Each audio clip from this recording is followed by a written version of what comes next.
Alright, so I've got two confessions right off the bat. I've never actually finished Red Dead Redemption 2. You know, the game sitting high on the Mount Rushmore of unanimous masterpieces. And yes, my gaming backlog is massive. Sound familiar? I'm guessing you got a mountain of unfinished games too. So, let's tackle these beasts together, shall we? I've come up with a simple 3-point system that conveys more of a personal touch to help us all chip away at that never-ending backlog. And I promise I'll keep it short and sweet. We all have checklists, right? Whether it's the shopping list on your fridge, the work that you've been temporarily setting aside to watch this video, or the pile of media we keep stacking up. Movies, TV shows, and of course, video games. It's all hard to manage. In this age of constant distractions, or let's face it, shortened attention spans, actually finishing something feels like an achievement in itself. If this is your first time on my channel, hey, I'm Coaches. I'm a gaming content creator and I'm working on getting through my own backlog, one grueling game at a time. I'm passionate about this and I love sharing what I've learned with the community. My goal is to help us all stay on track because, let's be real, video games deserve to be played, not just sit in our libraries collecting virtual dust. Shout out to the people who have paved the way for showing everyone how to beat the gaming backlogs. In varying degrees of excitement, no less. With all the pleasantries out of the way, let's get on to the reason you've clicked on this video. If it is to be said, so it is. Let me get real with you for a second, because this is something super important. And to explain, I've got a quick story for you. So, I've already mentioned that I didn't finish Red Dead Redemption 2 back when I first started it in 2021. And honestly, the reason was pretty simple. Arthur's story deserved better than being played on a system that could only handle medium settings, that couldn't get a consistent 60 frames per second.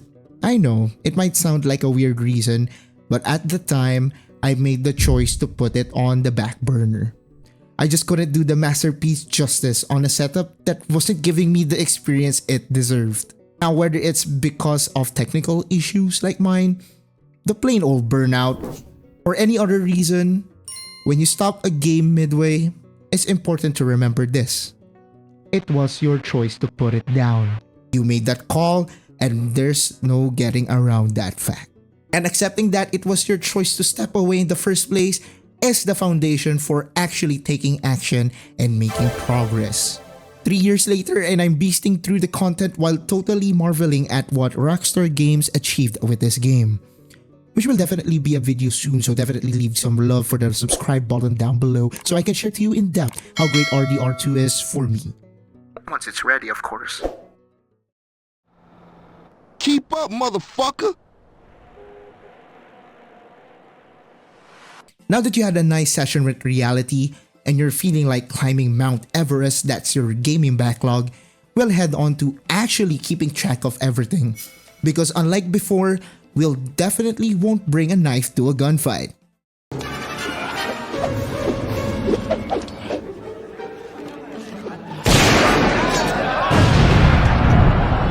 I have recently figured out the power of taking down notes. As someone who prefers to zoom in and out of stuff and play everything by ear and emotions, implementing ways for me to take down the words I have at the moment in very efficient ways, no less, made me much more in tune with the progress I'm making. Say hello to Google Sheets and Obsidian.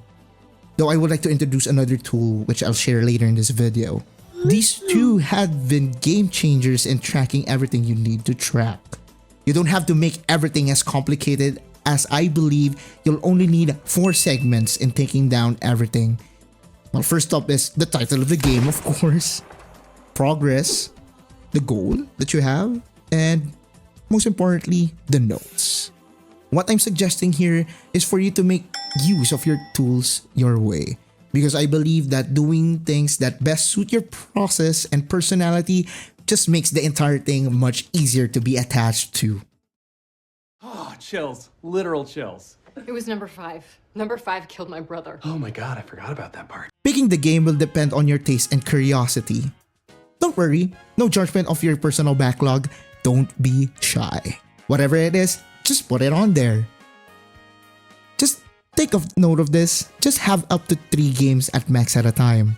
Usually the nice combo for this is one masterpiece, a game you haven't played yet in your comfort genre, and a reserved game where you can put an online game if you want, or something else. Just basically 3 games. That's good enough. Where are you going? There's some things that I must see to. What things? Questions. Questions that need answering. You've only just arrived. The goal you set can be reaching 100%, acquiring all of the achievements or trophies, obtaining the highest rank possible, or just the simple game ending of the adoring fan.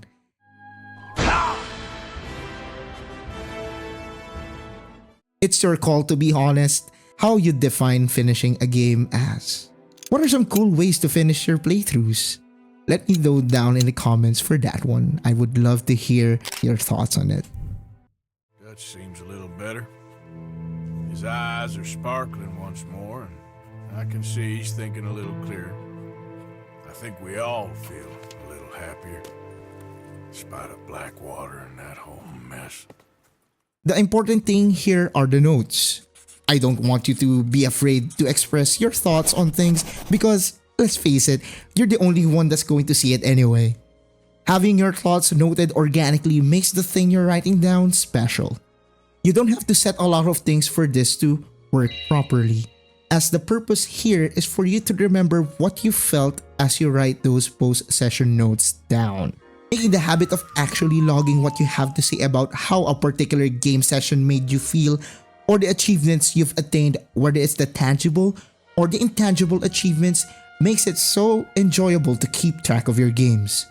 It's sort of gamifying your backlog as your own character in an adventure that's overcoming all these sorts of backlog monsters. Just have your sheet bookmarked or the Obsidian app pinned to your taskbar and start making a good habit of taking down everything so you kept up with your adventures.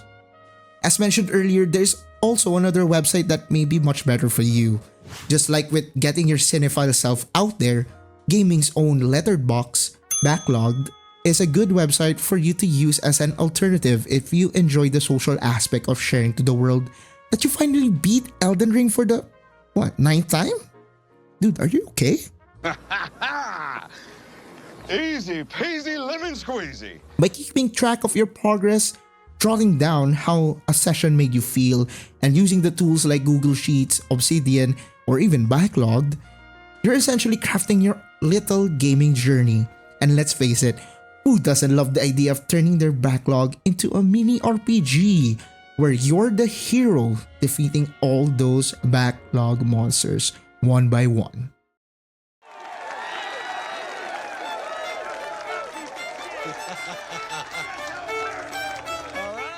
Congratulations, you have built your backlog in a state where you yourself can track within your own means with ease and no frills at all. Also, congrats on hitting that like button. That helps out a lot for real. Alright, now that you've got everything lined up, it's time for probably the hardest part. Actually doing it. Like playing the damn game. Crazy concept, right? But trust me, it's easier said than done. I've broken down to 3 steps that help me get into the groove. First up, commitment check. Look, even with all your cute little notes prepped about the game, hitting start is a whole different ballgame. If you ask me, you've got about 5 minutes past the main menu to figure out if this game is gonna be the one for you. If it doesn't hit that window, well, it might be time to bail, or at least put in the shelf for a later date again. Next, immersing yourself. Not every game is an RPG masterpiece, but diving headfirst into the game can really keep you hooked. And yeah, even online games can pull you in. Maybe by becoming the best troll in the game, if that's your thing. Oh nah, I'm sorry guys, I'm sorry. To immerse yourself, start paying attention to the details. Ask questions about the random stuff in the game, no matter how mundane it is. It's kind of like getting your brain in the game to vibe. And finally, adopt a learner's mindset. Now, I get it. Us gamers tend to have egos the size of Texas, but sometimes you just have to accept that a game can totally kick your ass. Being humble enough to learn from the game builds this cool relationship with it. You start respecting the skill or narrative challenge it throws at you. And trust me, that commitment will take you places. You and the game will click at some point, and it'll be worth it. After everything that's indicated to you, you'll notice that everything ended up looking like a cycle. Because once you get what you want out of a particular game, the whole thing can start again from the start, which is accepting that you have another game in your belt to tackle, keeping up with it through actively gamifying your progress outside the game, and actually playing it. Because at the end of the day, these games are made to be played.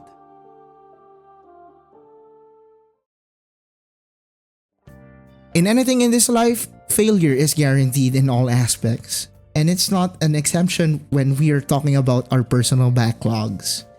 I did mention that our egos can inflate to the size of the biggest state in America as the godly gamers that we are. But sometimes, when the unfortunate moment kicks in and you just feel like you don't have the dog in you anymore for a game, there's no harm in shading red and calling the game abandoned. Admitting defeat on something can lead you to new experiences that might pop up in your interest checks. And they might be the best one yet. That's the worst case scenario though, but if you ask me, failing is still progress. Overthinking is the enemy of overcoming. So if you have doubts about your rotting games virtually and physically, do consider the 3-point plan when you're in deep conversations with your gaming backlog. I do make videos as much as I can regarding my backlog as well, so you can click wherever here in the screen for some of the post-game feels I've made, so you can go ahead and check the game out for yourself. Until then, stay awesome and see you next time.